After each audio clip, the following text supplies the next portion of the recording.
تیری تلاوت سن رہے تھے۔ جب کوئی مرد عورت تہجد میں مسواک کر کے اٹھ کے نماز پڑھتا ہے تو ایک فرشتہ اس کے بالکل ہونٹوں کے سامنے آ جاتا ہے، یہاں اپنے اس کے منہ کے سامنے منہ کر دیتا ہے اور کہتا اور قرآن پڑھ، اور قرآن پڑھ، اور قرآن پڑھ، کہ تیرا قرآن ہماری غذا ہے۔ جیسے روٹی ہمارے اندر جاتی ہے تو ہمارا پیٹ بھرتا ہے، وہ کا فرشتوں کے پیٹ میں تہجد کا قرآن جاتا ہے اور ان کا پیٹ بھرتا ہے۔ جس گھر میں نماز نہیں، جس گھر میں تہجد نہیں، جس گھر میں فرائض نہیں ہیں، وہاں تو اندھیری رات ہے، اندھیری رات ہے۔ کتنے کروڑوں گھر ہیں، ایک بھی سجدہ دینے والا کوئی نہیں۔ کتنے کروڑوں گھر ہیں، ایک بھی سجدہ دینے والا کوئی نہیں ہے۔ رابعہ بصری تہجد کے لیے عشاء کی نماز کے بعد غسل فرماتی۔ یہ عورت ہونے کے ناطے قابل ذکر نہیں ہے کہ میں 1200 سال کے بعد پاک پتن کی عورتوں کو اس کا قصہ سنوں۔ یہ حبشی تھی، کالی، حبشی، کالا بھی ہونا بدصورت بھی ہونا، حبشی النسل، کالے بھی بدصورت بھی۔ یہ باندھی تھی، آزاد نہیں تھی، یہ بانج تھی، قابل اولاد نہیں تھی۔ جس عورت میں یہ 3 عیب ہوں اسے زمانہ یاد رکھ سکتا ہے، اسے تاریخ یاد رکھ سکتی ہے۔ تو آج 12 صدی کے بعد میں کیوں رابعہ کی کہانی مردوں عورتوں کو سنا رہا ہوں کہ یہ وہ عورت تھی جس نے اللہ کو پا لیا تھا۔ یہ غسل کر کے اپنے خامن سے فرماتی میں آپ کو میری ضرورت ہے، میری ضرورت ہے۔ اگر وہ فرماتے کوئی نہیں ہے تو پھر ان سے کہتی مجھے اجازت ہے میں اپنے اللہ سے بات کر لوں، وہ کہتے اجازت ہے، تو پھر فجر تک مصلی تھے۔ ان کے جوانی میں 42 سال کی عمر میں تو یہ خود انتقال کر گئے، خامن فوت ہو گئے جوانی میں۔ تو ایک بہت بڑے وقت کے شیخ، بڑے عالم، وہ چل کر آئے، رابعہ میں تم سے نکاح کرنا چاہتا ہوں۔ کوئی شادی کا شوق نہیں تھا، رابعہ کی نسبت لینے کا شوق تھا۔ تو انہوں نے فرمایا 4 باتوں کا جواب دے دو میں شادی کر لیتی ہوں۔ کہا کیا؟ کہا میرے لیے جنت کا فیصلہ ہے یا جہنم کا؟ کہا پتہ نہیں۔ کہ جب قیامت میں اٹھائیں جائیں گے تو کسی کے سیدھے ہاتھ میں آئے گا، کسی کے الٹے ہاتھ میں آئے گا عمل اس کا، تو میرے سیدھے ہاتھ میں آئے گا کہ الٹے ہاتھ میں؟ کہا مجھے تو پتہ نہیں۔ کہ جب اللہ ترازو تولے گا کسی کی نیکی جھکے گی، کسی کی بڑھے گی، تو میری گھٹے گی یا بڑھے گی؟ کہ مجھے تو پتہ کوئی نہیں۔ کہ جب پول سراج سے گزاریں گے کوئی پار ہو جائیں گے، کوئی گر جائیں گی، میں گروں گی یا پار ہوں گے؟ کہ مجھے تو پتہ نہیں۔ کہ پھر جاؤ میں فارغ نہیں، مجھے تیاری کرنے دو۔ اور 42 سال کی عمر میں انتقال ہو گیا، اور خامن تو تھے نہیں، عجب اللہ سے تعلق تھا۔ اٹھی ہیں سالن بنانے کے لیے، تو دیکھا چولہے پہ بیٹھے تو پیاز کوئی نہیں، تو کہنے کہ یا اللہ پیاز ہی کوئی نہیں، شاید پیاز کوئی نہیں۔ کوئی چیل کہاں سے اڑ کے آ رہی تھی اور اس کے پنجوں میں پیاز تھا۔ رابعہ نے کہا یا اللہ پیاز کوئی نہیں، چیل کے پنجے ڈھیلے ہوئے اور پیاز سیدھا آ کر رابعہ کی جھولی میں گرا ہے۔ کہ میری بندی تو میری ہو گئی ہے، میں چیلوں کو تیرا خادم بنا دوں گا۔ جب ان کا انتقال ہوا تو ان کی اپنی خادمہ کو خواب میں ملی، تو انہوں نے پوچھا آپ کے ساتھ کیا ہوا؟ تو فرمایا میرے پاس منکر نکیر آئے تھے اور مجھ سے کہنے لگے من ربکی، تیرا رب کون ہے؟ تو میں نے آگے کہا سبحان اللہ، 40 برس جس کے عشق میں زندہ رہی، 40 برس جسے پوجا کرتی رہی، 40 برس جسے بھلا نہ سکی، یہ 4 ہاتھ زمین میں آ کے میں اسے بھول جاؤں گی۔ جو سوال کرنے آ گئے ہو من ربو کی، تو منکر نکیر کرنے لگے اچھا بھائی ناراض نہ ہو، تم سے تو ہم آگے پوچھتے ہی کوئی نہیں، اور واپس چلے گئے ہیں۔ ایک اللہ سے تعلق، ایک زندگی کے 2 سرے ہیں، ایک اللہ سے جڑتا ہے، ایک بندوں سے جڑتا ہے۔ اللہ سے جڑتا ہے عبادت کے ساتھ، نماز کے ساتھ، روزے کے ساتھ، صدقات کے ساتھ، ذکر کے ساتھ، تلاوت کے ساتھ، تہجد کے ساتھ، اور دوسرا سرا اللہ کے بندوں کے ساتھ ہے، وہ بھی اتنا ہی نازک ہے۔ اگر اخلاق اچھے نہیں ہوں گے تو عبادات مردود ہو جائیں گی، اور اگر عبادات کوئی نہیں ہوں گی تو اخلاق مردود ہو جائیں گے۔ یہ دونوں دو پر ہیں، ان دونوں کے ساتھ جنت کا سفر ہے، ان دونوں کے ساتھ جنت کا سفر ہے۔ میرے نبی نے فرمایا بہت بڑا ظالم، ہوئے ہوئے کون کھڑے ہو گئے؟ اچھا جی، قاتل نہیں، جواری نہیں، بدکار نہیں، بہت بڑا ظالم، چور نہیں، بہت بڑا ظالم کون یا رسول اللہ؟ کا جو اذان سنے اور نماز نہ پڑھے۔ سارا پاک پتن ایسے ظالموں سے بھرا پڑا ہے، کیا مرد کیا عورتیں اس ظلم سے بھری پڑی ہیں۔ میرے بھائیو بہنوں، مصلوں کو آباد کرو، مصلوں کو آباد کرو، مسجدوں کو آباد کرو۔ یہ الصلاۃ الصلاۃ الصلاۃ، میری امت نماز نہ چھوڑنا، نماز نہ چھوڑنا، نماز نہ چھوڑنا۔ دوسرا رخ وما ملکت ایمانکم، وما ملکت ایمانکم، میری امت اپنے اخلاق اچھے کرنا، اپنے اخلاق اچھے کرنا، اپنے اخلاق اچھے کرنا۔ کہ اسلام کی تکمیل عبادت سے نہیں ہے، اسلام کی تکمیل اخلاق سے ہے۔ عبادت بنیاد ہے، اخلاق چھت ہے، عبادت انتہا ہے، عبادت ابتدا ہے اور اخلاق انتہا ہے، عبادت اول ہے اور اخلاق آخر ہیں۔ عبادت سے اسلام شروع ہوتا ہے اور اخلاق پہ جا کے مکمل ہو جاتا ہے۔ اس وقت ہمارا معاشرہ کچھ نہ کچھ عبادات کا منظر تو پیش کرتا ہے، لیکن اخلاق کی دنیا اجڑ گئی، کھنڈر بھی کوئی نہیں نظر آتے۔ چلو کہیں کھنڈر ہوتے تو ہم کہتے کھنڈر بتا رہے ہیں عمارت عجیب تھی، کف بالدیار التي لم يعفها القدم بلا وغيرها الارواح والديم۔ فرمایا اسلام کا تمہیں اسلام کا ستون بتاؤں؟ کہا جی کیا؟ فرمایا نماز۔ کہا پھر تمہیں اسلام کی چوٹی کی چیز بتاؤں؟ کہا جی کیا؟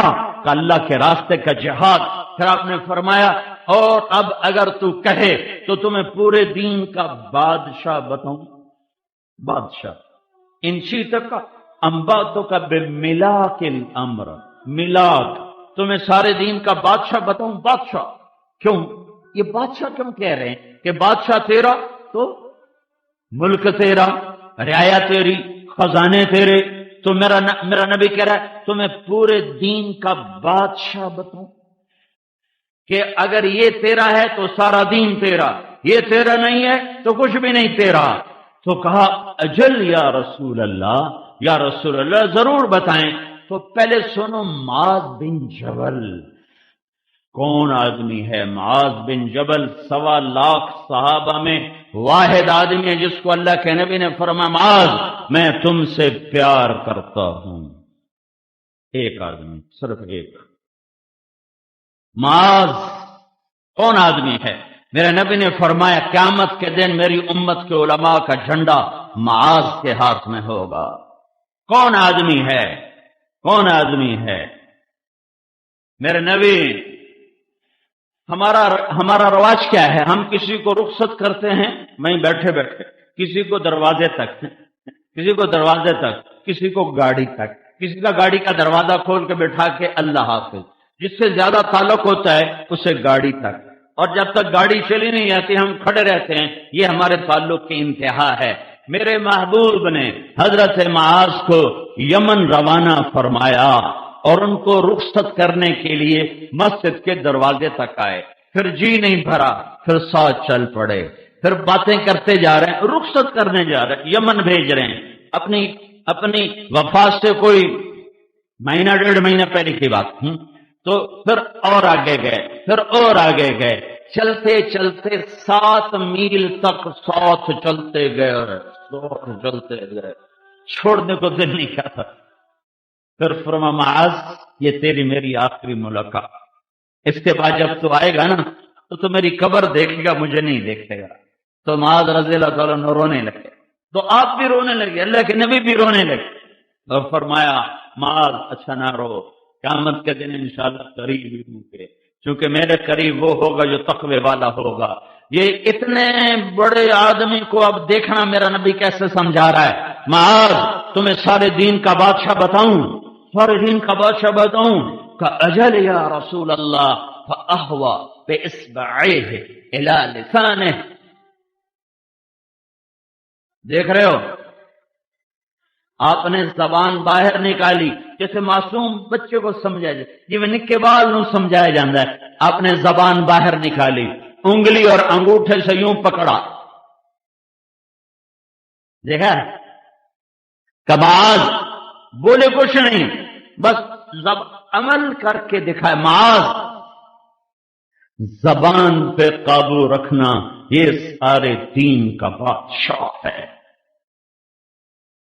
حضرت معاذ نے عرض کی یا رسول اللہ کیا زبان کے بول پر بھی پکڑے جائیں گے؟ کہ ثقلت کا امک یا معاذ، ارے معاذ اتنا سیانا ہو کر بچوں والی بات کر رہا ہے، تجھے خبر ہے سب سے زیادہ جہنم میں دھکا دینے والی زبان ہوگی، زبان سب سے زیادہ ہونے والا گناہ دھرتی پر یہ زبان کا غلط استعمال ہے۔ دل چیر دیتے ہیں، پگڑیاں اچھال دیتے ہیں، عزتیں تار تار کر دیتے ہیں، گھروں کے چراغ بجھا دیتے ہیں، زندگیاں ویران کر دیتے ہیں ایک زبان کے بول پر۔ اپنی زبان کو قابو میں لانا سیکھو۔ حضرت اماں عائشہ کا واقعہ اسی لیے اللہ تعالیٰ نے واقعہ ہے کہ قیامت ہے کہ کائنات کی ہے افضل ترین ماں امہات المؤمنین، جن سے بڑھ کر یا نساء النبی لستن کاحد من النساء، اے میرے نبی کی عورتوں تمہارے جیسی عورت دنیا میں ہے کوئی نہیں۔ پہلے ایک حدیث سنیں، کف المؤمن یہدم عمل مئات سنہ، نیک پاک دامن عورت پر کوئی بدکاری کا بہتان لگا دے پھر وہ 100 برس مصلی پہ عبادت کر کے اللہ کے دربار میں جائے تو اللہ اسے جہنم میں گرا دے گا، اگر توبہ نہ کی۔ نیک پاک عورت پر برائی کا الزام لگانے والا 100 برس کی بندگی کر کے بھی گیا تو اللہ اسے اٹھا کے جہنم میں ڈال دے گا۔ تو اماں عائشہ پہ الزام لگانے والے کا کیا حال ہوگا؟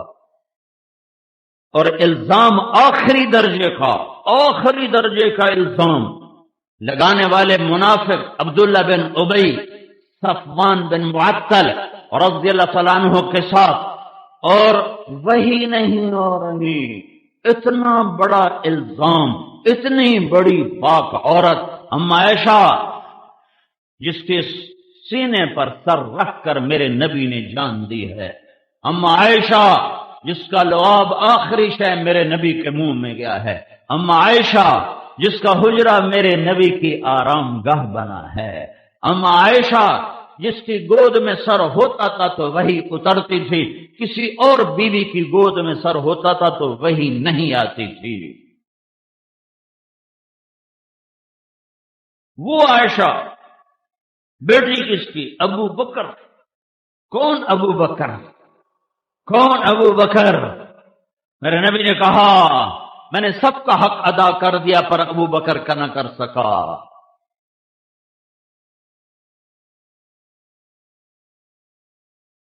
اتنا بڑا الزام لگا، وہی نہیں آ رہی، وہی بند۔ اب بھائیو جب الزام لگے تو ہر کوئی فوراً دھونے کی کوشش کرتا ہے، یہ تو میرے محبوب کی محبوب بیوی پر الزام تھا، اللہ نے فوراً ازالہ کیوں نہیں کیا؟ پاک پتن کی عورتوں کو، مردوں کو سمجھانے کے لیے کہ زبان کا زہر کتنا خوفناک ہوتا ہے۔ مدینے میں آگ لگ گئی، گھر گھر میں ماتم، اللہ کے نبی کی طبیعت خراب، اور نہ کھانا اچھا لگے نہ نیند آئے کہ سب سے محبوب بیوی پر اتنا بڑا الزام، اور اتنے حالات بدلے کہ اللہ کے نبی کی طبیعت میں ایک عجب انقباض، حضرت عائشہ کے ساتھ معاملہ سرد، اور حضرت عائشہ حیران پریشان کہ اللہ کے نبی کا معاملہ میرے ساتھ ٹھنڈا کیوں ہو گیا۔ چھٹی لے کر ماں باپ کے گھر گئیں کہ پتہ کروں قصہ کیا ہے، قصہ کیا ہے۔ قربان جاؤں صدیق کے صبر پر کہ ایک اتنی پاک بیٹی پر تہمت لگی ہے، اور صدیق نے احتجاج نہیں کیا کہ میری بیٹی کے ساتھ یا رسول اللہ کیا ہو رہا ہے، آپ کیوں نہیں اس کو بند فرماتے؟ چپ چپ چپ، کہ یہ اعلان ہے بد زبان کے آگے چپ رہا کرو، زبان نہ چلایا کرو۔ اے ہے، یہاں ماں باپ سبق دیتے ہیں، تو چپ کیوں رہ گیا؟ تو ابو جواب کیوں نہیں دیتا؟ تو ہگدیاں 100 کیوں نہیں سنائیاں؟ تو کیوں سانو برباد کر چھڑیا؟ اے ظالم ماں باپ ہیں، اور یہ کیوں یہ سبق ہے بد زبان کے آگے چپ رہنا۔ چپ رہنے والا کبھی عزت میں گھاٹا نہیں کھاتا۔ امتحان کی جگہ کہیں خامند کا مزاج سخت ہوتا ہے تو بیوی کو سبق ہے، صبر کر تیرا رب تیرے ساتھ ہے۔ کہیں عورت کی زبان میں تیزی ہوتی ہے تو خامند کو حکم ہے، صبر کر تیرا رب تیرے ساتھ ہے۔ جسے زبان بند کرنا آ گیا اس کی عزت کو کوئی نہیں گھٹا سکتا۔ اور عورتوں کے لیے خاص طور پر ہے کہ ہمارا مشرقی معاشرہ ہے، یہاں جہاں ڈولی اترتی ہے وہیں سے جنازے اٹھتے ہیں، اور گھٹ گھٹ کے مر جانا ہی مشرق کی عورت کی ریت ہے۔ اور معاشرہ ہمارا ظلم و ستم پر مبنی ہے۔ سسرال والے ظالم ہوتے ہیں 99%، کہیں 1-2% لڑکی کا بھی ظلم ہوتا ہے، لیکن عام میں اسی معاشرے میں گزار چکا ہوں زندگی۔ ظلم و ستم ہے، ظلم و ستم ہے۔ سسرال کا عورت کے اخلاق کا پتہ اس وقت نہیں چلتا جب وہ ماں ہوتی ہے، اس وقت نہیں پتہ چلتا جب وہ بیوی ہوتی ہے، تھوڑا تھوڑا پتہ چلتا ہے۔ عورت عورت عورت عورت ہو اور وہ اللہ کی نظر میں محبوب ہو، یہ اس وقت پتہ چلتا ہے جب وہ ساس بنتی ہے، جب وہ کسی کی بیٹی کو گھر لے کر آتی ہے، پھر اس کے اخلاق کا پتہ چلتا ہے کہ کتنا صرف ہے۔ اپنی بیٹی کے عیب چھپاتی پھرتی ہیں اور اپنی بہوؤں کے خوبیوں میں بھی عیب نکالتی پھرتی۔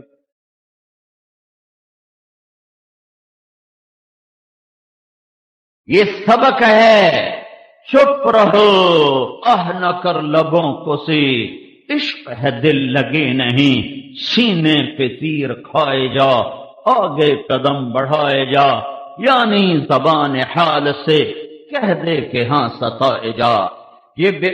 چونکہ یہ صبر بیکار نہیں، یہ صبر بیکار نہیں، یہ صبر بیکار نہیں۔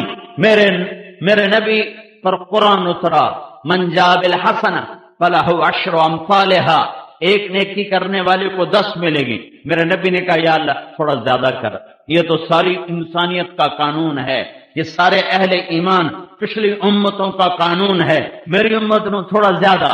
اللہ نے کہا من ذا الذی یقرض اللہ قرضا حسنا فیضاعف له اضعافا کثیرا، چلو ایک کے کئی گنا پتہ نہیں 100 کے 200 کے 400، واضح نہیں تھا تو میرے نبی نے کہا یا اللہ اور زیادہ کر، تو اللہ نے تیسری آیت اتاری، چلو مثل الذین ينفقون اموالهم فی سبیل اللہ كمثل حبة انبتت 7 سنابل في كل سنبلة 100 حبة والله يضاعف لمن يشاء والله واسع علیم۔ ایک کے 700، ایک کے 700، ایک کے 700۔ قربان جاؤں رحمت للعالمین کی ذات پر، وہ 700 پہ راضی نہ ہوئے کہ یا میرے رب، اے میرے رب اور زیادہ فرما، تو اللہ نے کہا چلو وعدہ وعدہ وعدہ، لیکن سب کے ساتھ نہیں، سب کے ساتھ نہیں، تیری امت کے صبر والوں کے ساتھ۔ انما یوفی الصابرون اجرہم بغیر حساب، تیری امت میں جو عورت صبر کر گئی، جو مرد صبر کر گیا، اس کے لیے بے حساب ہوگا۔ اور پھر قیامت کے دن اعلان ہوگا صبر والے کھڑے ہو جاؤ، تو کچھ مرد عورت تھوڑے سے کھڑے ہو جائیں گے، تو ان کو جنت کی طرف چلنے کا حکم دے کر نا پھر فرشتوں کو خود آگے کھڑا کر دے گا تاکہ لوگوں کو پتہ چلے کہ صبر کی آج جزا کیا ہے۔ تو فرشتے آگے بھائی کتنے جا رہے ہو؟ انہوں نے کہا جی جنت ہے۔ ان کا حساب تھا ان کا تھوڑا ہے ہی کوئی، اب تو بڑے چودھری کہاں سے چودھری ہوں تو بڑے چودھری تو کون لوگ ہو؟ کون لوگ ہو؟ اللہ کے فرشتوں تم جانتے نہیں ہم کون لوگ ہیں؟ ہم صبر والے ہیں، پاک پتن کے صبر والے ہیں۔ اچھا صبر والے جی سانو معافی دے دو اسی تو ہمیں تھوڑا راہ کھلو گا ذرا کہ شاید انہیں کوئی جانتے پہن ٹھگی کر کے جاؤ جناب انما یوفی الصابرون اجرہم بغیر حساب، بے شک بے شک بے شک صبر کا بدلہ یہی ہے۔ انہوں نے کہا تم کیا صبر کرتے تھے؟ تم کیا صبر کرتے تھے؟ وہ کہیں گے صبرنا انفسنا علی طاعت اللہ، اللہ جو کہتا تھا اس پہ جم جاتے تھے۔ صبرنا عن معصیت اللہ، اللہ جس سے روکتا تھا اس سے رک جاتے تھے اور اپنے آپ لگاموں کو کس لیتے تھے۔ وصبرنا علی البلاء، اور لوگ جو ہمیں رگڑے دیتے تھے اس پر بھی سہ جاتے تھے، چپ ہو جاتے تھے، پی جاتے تھے پی جاتے تھے۔ تو کیا ہوا؟ میرا رب کہہ رہا ہے جاؤ بے حساب چلے جاؤ، بے حساب چلے جاؤ۔ صدیق کا صبر بتا رہا ہے چپ، میرے نبی کا صبر بتا رہا ہے چپ رہو چپ رہو۔ بد زبان کا جواب بد زبانی نہیں ہے، گالی کا جواب گالی نہیں ہے، غیبت کا جواب غیبت نہیں ہے، بےزتی کا جواب بےزتی نہیں ہے۔ میرے نبی نے فرمایا لا تکون امعا، اے میری امت بے وقوف نہ بننا، اے میری امت بے وقوف نہ بننا۔ پنجابی میں یہ زیادہ صحیح لفظ آتا ہے اے میری امت شغل نہ بن جاوے جے۔ کیا یا رسول اللہ کہ تم کہتے پھرو جو اچھا کرے گا ہم اچھا کریں گے، جو برا کرے گا ہم برا کریں گے۔ یہ چگل پنا نہ کرنا، بلکہ تم یوں کہنا جو برا کرے گا ہم اچھا کریں، جو برا کرے گا ہم اچھا کریں۔ اور صبر صدیق، صبر رسول اور صبر عائشہ ہے، اور سارے مدینے میں آواز گونج رہی۔ نیک عورت پہ تہمت لگے وہ تو زندہ درگور ہو جاتی ہے، وہ تو مر جاتی ہے، اور یہاں عائشہ پر تہمت لگی ہے اور میرا اللہ خاموش ہے۔ نیک عورت پہ تہمت لگے سارا خاندان کھڑا ہو جاتا ہے، گواہ کھڑے ہو جاتے ہیں، اور اللہ سب سے بڑی ہستی ہے اور وہ چپ، وہی نہیں آ رہی۔ مہینہ گزر گیا، آگ لگ گئی سارے مدینے میں۔ پیغام سنایا جا رہا ہے کہ لوگوں، مرد عورتوں، زبان پہ قابو رکھنا، اس سے نبی کے گھروں میں بھی وہ غم آیا کہ پوری 23 سالہ زندگی میں ایسا غم نہیں آیا ہے۔ ایک مہینہ گزر گیا، آپ پریشان ہیں۔ آپ نے حضرت اسامہ سے پوچھا، ہے حضرت عائشہ گئیں گھر، ابوبکر صدیق رضی اللہ تعالی عنہ قرآن پڑھ رہے ہیں اوپر، اور ام رومان بیٹھی ہوئی ہیں، اور حضرت عائشہ باہر سے آتی، باہر سے انہیں پتہ چل گیا ہے کہ میرے اوپر یہ الزام لگ گیا ہے۔ وہ بھاگتی اندر آتی اور اپنی ماں کے کندھے پکڑ کے یوں جھنجھوڑتی ہیں، یہ میرے بارے میں کیا کہا جا رہا ہے؟ تو ام رومان رونے لگی، بیٹی یہ دنیا ہے، یہاں یہ ہوتا ہی رہتا ہے۔ تو حضرت عائشہ نے پوچھا کیا یہ خبر میرے نبی کو بھی ہے؟ اللہ کا رسول کو بھی پتا ہے کہ میرے بارے میں یہ کہا جا رہا ہے؟ کہاں ان کو بھی پتا ہے۔ تو حضرت عائشہ کی چیخ نکلی اور بے ہوش ہو کے گر گئی۔ ابوبکر صدیق اوپر سے نیچے آئے، کہا کیا ہوا؟ عائشہ کو کیا ہوا؟ کہ وہ قصے کا پتہ چل گیا ہے۔ حضرت عائشہ کو پتہ نہیں چلا، پورا مہینے کے آخری 3 دن میں پتہ چلا۔ تو ابوبکر صدیق رونے لگے، اور پورے 1 مہینے میں ایک جملہ صبر صدیق سے نکلا، ایک جملہ۔ تو آپ نے کہا، ابوبکر نے کہا سبحان اللہ، یہ کام تو ہم نے کبھی زمانہ کفر میں نہ کیا، آج اسلام لانے کے بعد ہماری بیٹیوں پہ یہ الزام لگائے جا رہے ہیں، یہ کام تو ہم نے کفر میں۔ ابوبکر صدیق نے زمانہ کفر میں نہ شراب پی، نہ بتوں کے قریب گئے، نہ زنا کیا، پورا خاندان شروع سے پاکیزہ. تو اللہ کے رسول حضرت اسامہ کو بلا رہے ہیں. اسامہ، یہ لوگ عائشہ کے بارے میں کیا کہہ رہے ہیں؟ ہوئی بات اثر کرتی ہے اور وہی نہیں آ رہی ہے، اور قرآن خاموش ہے، میرا نبی کا سینہ گھٹ رہا ہے. اسامہ، لوگ عائشہ کے بارے میں کیا کہہ رہے ہیں؟ تو حضرت اسامہ نے کہا، یا رسول اللہ، یہ بتائیں، یہ شادی آپ نے کی تھی کہ اللہ کا حکم تھا؟ کہا اللہ کا حکم تھا. تو کہا اللہ آپ کو ایسی عورت دے سکتا ہے؟ پھر آپ نے حضرت علی کو بولا، علی تو کیا کہتا ہے؟ کہ یا رسول اللہ، آپ مجھ سے کیا پوچھتے ہیں؟ آپ اس کی گھر کی خادمہ سے پوچھیں، وہ سب سے زیادہ جاننے والی ہے. تو آپ نے ان کی خادمہ حضرت بریرہ کو بلایا. بریرہ، میں کون ہوں؟ کہا آپ اللہ کے رسول. کہا پھر مجھے سچ بتاؤ، عائشہ کے بارے میں یہ آگ لگی ہے زبان کی وجہ سے. کتنی عورتیں ہیں جنہوں نے اپنے گلشن کو آگ لگا دی ہے؟ اپنے ہاتھوں سے بیٹے کو گھوڑے پہ چڑھاتی ہیں، اس کو سہرے سجاتی ہیں، پھر دلہن کو گھر میں لاتی ہیں، پھر اپنے ہی ہاتھوں سے اپنے بیٹے کی زندگی کو آگ لگا دیتی ہیں.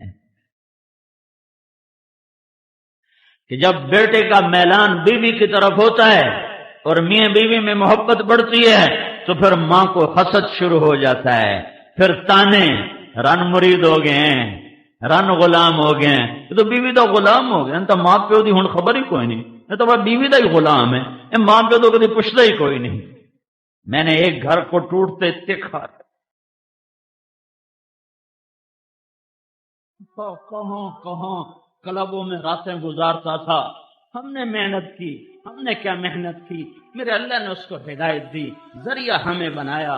کروڑوں پتی آدمی کا بیٹا، اس کے 4 مہینے لگے، پھر تبلیغ میں لگا، پھر اس کی شادی ہوئی. جو ساری ساری رات کلبوں میں گزارتا تھا، ماں باپ کو ہوش نہ تھا.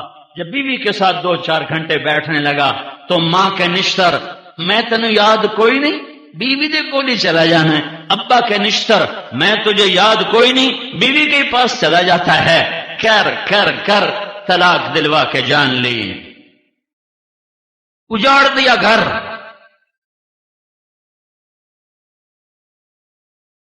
وہ بچہ نیم پاگل صاحب اپنے جذبات کی تسکین کی خاطر اپنے بچے کی زندگی داؤ پہ لگا. پھر ایک اور شادی کی ہے، وہ بیچارہ نہ زندوں میں ہے نہ مردوں میں ہے. یہ زبان ہیں، یہ اخلاق ہیں، یہ رویے ہیں جو گھر کو جنت بھی بناتے ہیں، جہنم بھی بناتے ہیں.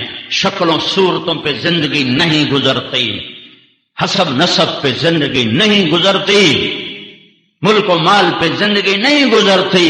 زبان کا میٹھا بول ہے جو غریب کے گھر کو بھی جنت بنا دیتا ہے، بدصورت کو خوبصورت بنا دیتا ہے، کمی کو سردار بنا دیتا ہے. اور زبان کا گندا بول ہے جو سردار کو کمی بنا دیتا ہے، حسین کو بدصورت بنا دیتا ہے، بہار کو خزاں میں بدل دیتا ہے، اجالوں کو اندھیروں میں بدل دیتا ہے، پھولوں کو کانٹوں سے بھر دیتا ہے. زندگی کا بہاؤ چیزوں کے ساتھ نہیں ہے، زندگی کا بہاؤ اخلاق کے ساتھ ہے. زندگی چیزوں کا نام نہیں ہے، زندگی احساسات کا نام ہے، اور احساسات اخلاق سے پروان چڑھتے ہیں اور بد اخلاقی سے مر جاتے ہیں. جب احساسات مر جائیں تو دنیا کا کوئی روپ رنگ اسے آرام نہیں دے سکتا. کیا لطف انجمن کا جب دل ہی بجھ گیا ہو. اما عائشہ کا واقعہ یہ گھر کی معاشرت کے لیے بنیاد ہے کہ زبانوں کو سنبھل کے استعمال کرو. میرے نبی پریشان، بریرہ تو عائشہ کے بارے میں کیا کہتی ہے؟ حضرت بریرہ نے عرض کی، یا رسول اللہ، اس سے پاک کوئی ہو سکتا ہے؟ اس سے پاک کوئی ہو سکتا؟ ذرا ممبر پر آئے، میں قربان جاؤں ظرف نبوت پر. میرے نبی نے کبھی ممبر پہ کھڑے ہو کر کسی کا نام لے کر اسے رسوا نہیں. ہمارے خطیب صاحبان نام لے لے کے دھجیاں اڑا رہے ہوتے. جب منبر رسول سے ہی آگ برس رہی ہو تو گھروں میں پھول کہاں سے کھل؟ اتنا بڑا دکھ دیا عبداللہ بن ابی نے، لیکن آپ نے اتنا کہا، لوگوں کچھ لوگ نے میرے گھر والوں کے بارے میں مجھے بڑی تکلیف دی ہے۔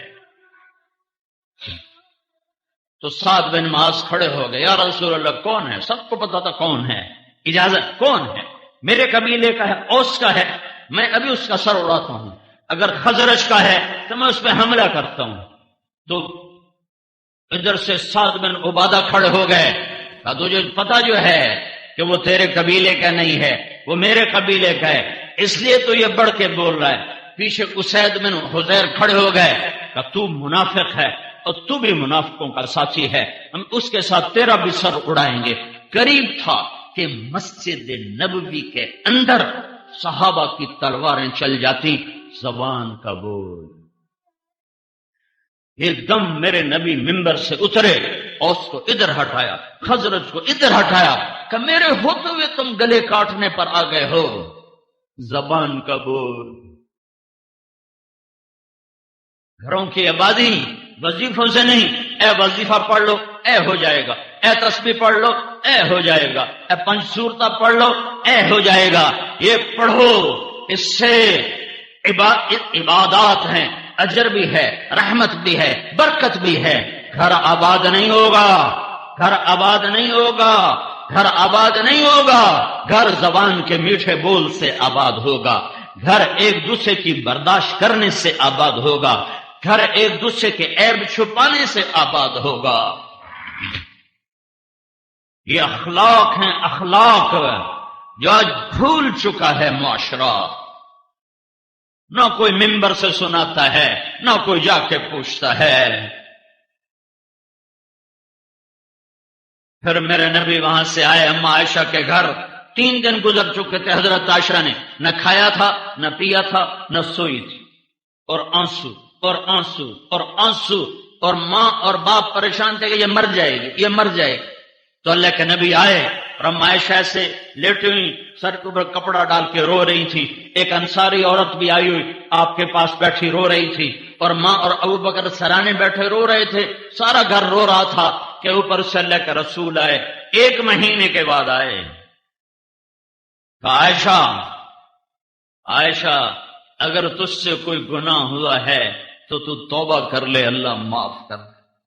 اوئے ہوئے ہوئے، اللہ اکبر، کیا ظرف ہے میرے نبی کا ہے، اور زبان نے کیا زخم لگائے ہیں کہ یہاں تک خیالات پہنچ گئے۔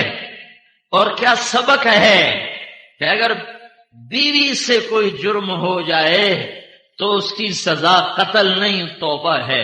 بیٹا روزانہ کم وقت زنا کرے، اس کو چھپاتے پھرتے ہیں، بیٹی سے برائی ہو جائے وڑ دیو، ٹک دیو، دریائے سڑ دیو، ساڑی غیرت اس مجا چھڑی۔ اس کم وقت نے تیری غیرت نہیں مجائی جو روزانہ منہ کالے کرتا پھرتا ہے۔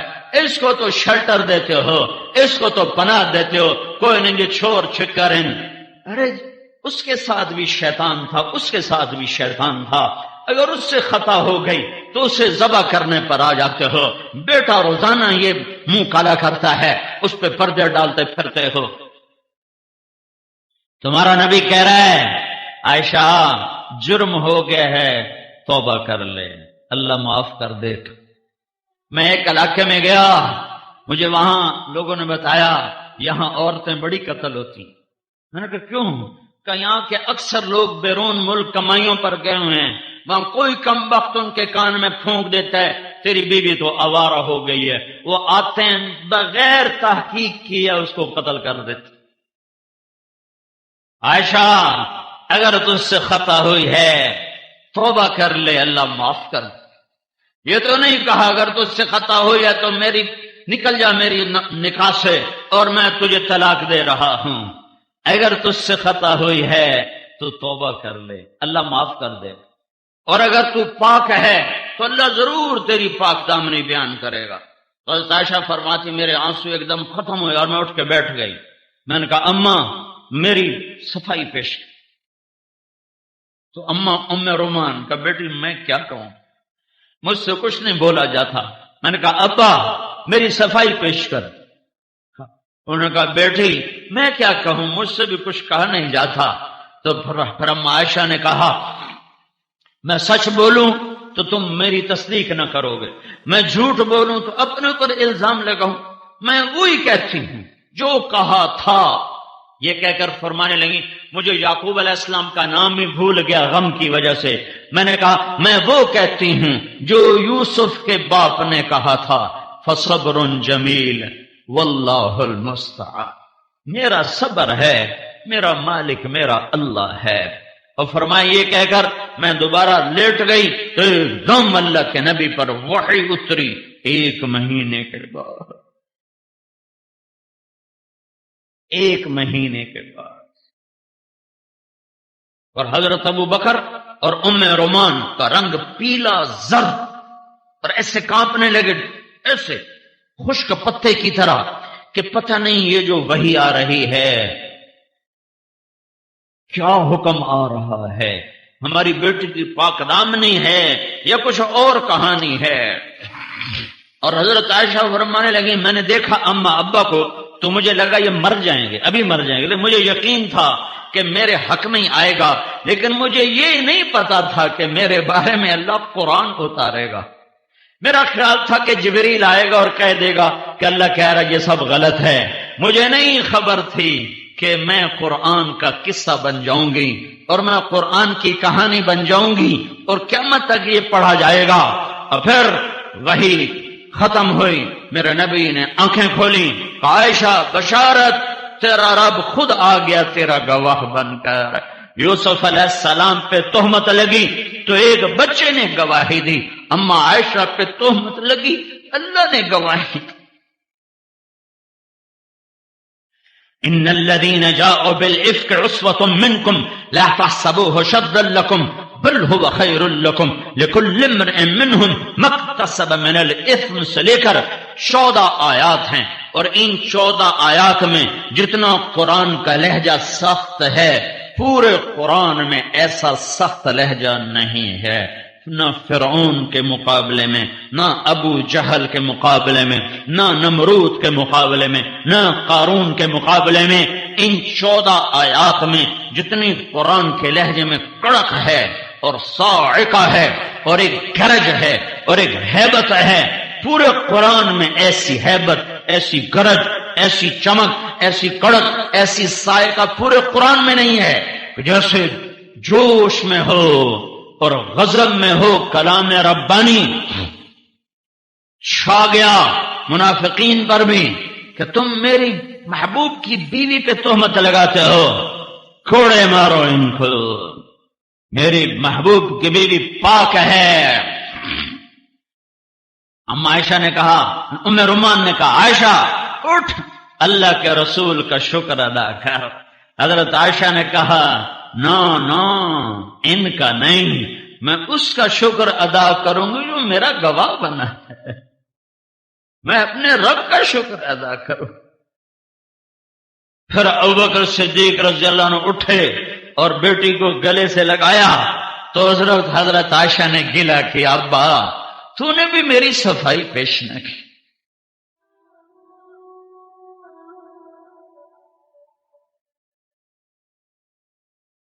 اس پر ابوبکر صدیق نے کہا بیٹی ایو سماء تضلنی و ایو ارض تقلنی، میں کیسے بولتا جبکہ مجھے تصدیق نہیں تھی، میں کیسے یہ بولتا، میں بھی اپنے رب کے سپرد کر چکا تھا تیرا معاملہ کہ میرا اللہ ضرور ہمارے حق میں گواہی لائے گا. یہ قصہ پیغام ہے ہر مرد عورت کے لیے کہ زبان سے سنبھل کے بولو، اپنے گھروں کو آباد کرنا ہے تو زبان کو ٹھیک بولنا سیکھو. یہ مدرسوں میں نہیں سیکھ، میں 10 مدرسے چلا رہا ہوں، ہم مدرسوں میں زبان ٹھیک چلانا نہیں سکھا رہے، ہم مسئلے مسائل بتا رہے ہیں. اس کے لیے جان جوکھوں کی محنت ہے. یہ ماں باپ نے بتانا تھا، پہلا کام ماں کا تھا، باپ کا تھا۔ باپ کو کمانے سے فرصت نہیں، ماں کو ویسے شعور نہیں کہ اولاد کی تربیت کیسے کرنی۔ 3 سال کے بچے کو اسکول بھیج دیا تو تربیت کون کرے گا؟ گلا تو گھونٹ دیا، اہل مدرسہ نے تیرا کہاں سے آئے صدا لا الہ الا اللہ۔ تو اسلام کا دوسرا جز، پورا اسلام صرف 2 باتیں، عبادت، اخلاق، حقوق اللہ، حقوق العباد، دونوں اپنی جگہ پہ 2 بنیادیں ہیں، 2 بنیادیں ہیں۔ ایک نہیں تو دوسرا کھڑا نہیں ہو سکتا، دوسرا نہیں تو پہلا کھڑا نہیں ہو سکتا۔ عبادت والے تو نظر آتے ہیں، اخلاق والے نظر نہیں آتے، نظر نہیں آتے، نظر نہیں آتے۔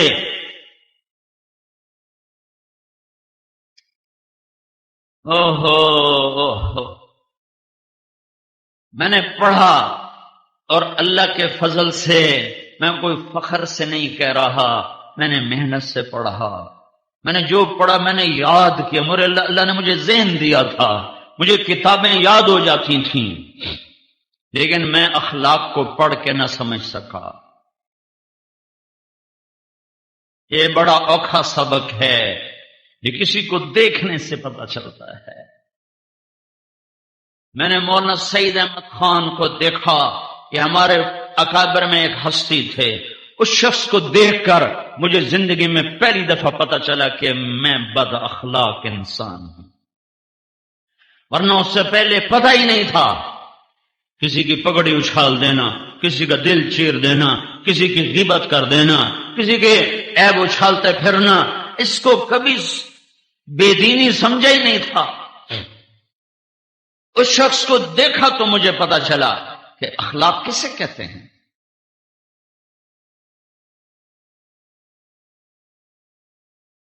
ایک دفعہ کسی نے میری شکایت لگائی مولانا کے سامنے، تو میں اپنی صفائی پیش کرنے لگا، نہیں حضرت یہ بات ایسے نہیں، یہ ایسے نہیں۔ مجھ سے کہنے لگے بیٹا، دین تو اوروں کے الزام بھی اپنے اوپر لے لینے کا سبق سکھاتا۔ تو مجھے ایک قصہ یاد ہے، 417 صدی کے ایک عالم ہیں احمد بن مہدی بن رستم، ابن کثیر نے اپنی کتاب میں ان کو جگہ دی ہے۔ اس کتاب میں چھوٹا آدمی جگہ نہیں پا سکتا۔ طلب علم میں 3 لاکھ درہم خرچ کیے، 3 لاکھ درہم، آج کا 3 کروڑ روپیہ بنتا ہے علم سیکھنے کے لیے۔ ان کے علم کی وجہ سے وہاں اس کتاب میں ان کو جگہ نہیں ملی۔